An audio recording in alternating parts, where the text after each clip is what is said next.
नमस्कार दोस्तों, स्वागत कर रही हूँ आप सभी का शिक्षा प्रवाह में। तो ये वीडियो बहुत ज़्यादा खास होने वाला है 9वीं 10वीं 11वीं 12वीं वाले स्टूडेंट्स के लिए जो पढ़ाई कर रहे हैं सीबीएसई बोर्ड से। पिछले कुछ सालों से क्या हो रहा है कि सीबीएसई हर साल अपने एग्ज़ाम पैटर्न में बदलाव कर रही है और इस बार भी उसने अपना एग्ज़ाम पैटर्न बदल दिया है। इस बार आप लोगों का बोर्ड एग्ज़ाम हुआ था, 30% एमसीक्यू क्वेश्चंस थे उसके अंदर और बाकी आपकी थ्योरी थी। इसी तरह से लास्ट ईयर आप लोगों का जो पेपर हुआ था, बोर्ड एग्ज़ाम हुए थे, वो 2 बार हुए थे, टर्म फर्स्ट और टर्म 2 में। ठीक है, इसी तरह से कोविड के पहले भी 30% सिलेबस को रिड्यूस कर दिया गया था। अब 23 और 24 के सेशन में भी सीबीएसई ने अपने एग्ज़ाम पैटर्न में काफ़ी बदलाव किया है और क्या है वो बदलाव, उसको देखने के लिए आपको देखना होगा ये वाली वीडियो। तो 9वीं क्लास का एग्ज़ाम पैटर्न भी चेंज है, इसी तरह से 10th 11th और 12th का। शिक्षा प्रवाह पर पहली बार आए हैं तो चैनल को सब्सक्राइब किए बगैर मत जाइएगा, क्योंकि यहाँ पर मिलेंगे आपको अपने क्लास से संबंधित सभी model test paper, syllabus, CBSE sample papers, previous year question paper with solution और आपके होने वाले एग्ज़ाम्स की आंसर कीज़। बाकी एग्ज़ाम एनालिसिस साथ के साथ चलता रहेगा। तो अभी असेसमेंट किस तरह का होगा 23 और 24 में, किस तरह का क्वेश्चन पेपर डिज़ाइन किया जाएगा आप लोगों के लिए, उसके लिए सीबीएसई ने ये सर्कुलर निकाला है। 9th और 10th वाले बच्चे पहले देखेंगे कि अब जो आप लोग एग्ज़ाम देंगे 23 और 24 में, तो आप लोगों का जो बोर्ड एग्ज़ाम होगा वो लगभग 10th क्लास के बच्चों का और 12th क्लास के बच्चों का, और जो फाइनल एनुअल एग्ज़ाम होगा 11th और 9th का, तो कैसा होगा। 2022-23 में क्या पूछा जाता था आपसे, आप लोगों के जो कंपेटेंसी बेस्ड क्वेश्चंस होते थे वो 40% होते थे।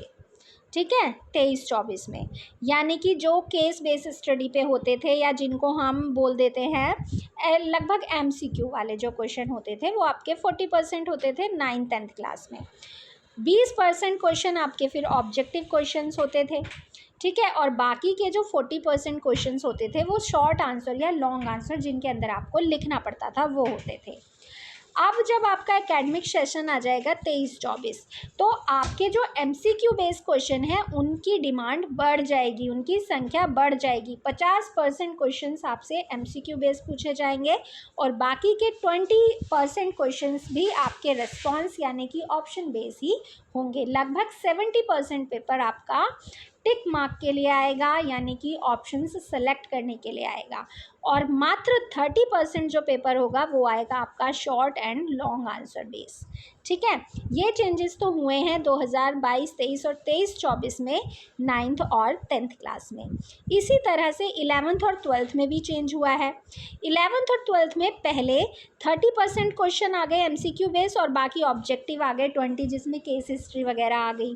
ठीक है, और अब क्या होगा, तो 50% उसमें आपके एमसीक्यू हो जाता था और 50% आपके हो जाते थे लॉन्ग क्वेश्चन और शॉर्ट आंसर्स। एकेडमिक सेशन 23-24 में अब क्या होगा आप लोगों के साथ, 40% तो आपको सोर्स बेस्ड और ऑब्जेक्टिव टाइप एमसीक्यू क्वेश्चंस आ जाएंगे और बाकी के 20% एमसीक्यू क्वेश्चंस आपके आ जाएंगे केस हिस्ट्री वगैरह। मतलब यहाँ पर भी 10% उन्होंने बढ़ा दिया है। लगभग 60% पेपर आएगा आपका ऑप्शंस पर आधारित, और लिखने के लिए जो पेपर होगा वो आपका होगा 40%। तो एवरेज हो गया है 70-30 9th और 10th में, 70 एमसीक्यू 30 रिटन बेस्ड क्वेश्चन। इसी तरह से 11th और 12th में हो गया है 60% एमसीक्यू एंड 40% आपका थ्योरेटिकल लॉन्ग आंसर्स। तो ये चेंज किया है सीबीएसई ने इस बार के बोर्ड एग्ज़ाम पैटर्न में। यही चीज़ आपकी फॉलो होगी मिड टर्म एग्ज़ाम में भी और फाइनल एग्ज़ाम में भी। इसके बाद जो भी चेंजेस होते हैं उनका अपडेट मिलेगा आपको शिक्षा प्रवाह पर। आशा करती हूँ न्यूज़ आपके लिए काफ़ी अच्छी रही होगी। काफ़ी अच्छी खबर है, ज़्यादा मार्क्स आप लोग अचीव कर सकते हैं। पैटर्न में बदलाव हुआ है, आसान पैटर्न हुआ है। होप कि इस सेशन में जो बच्चे पढ़ाई करेंगे अच्छे मार्क्स लाएंगे। वीडियो आपको अच्छी लगी है तो वीडियो को लाइक करना है, शेयर करना है।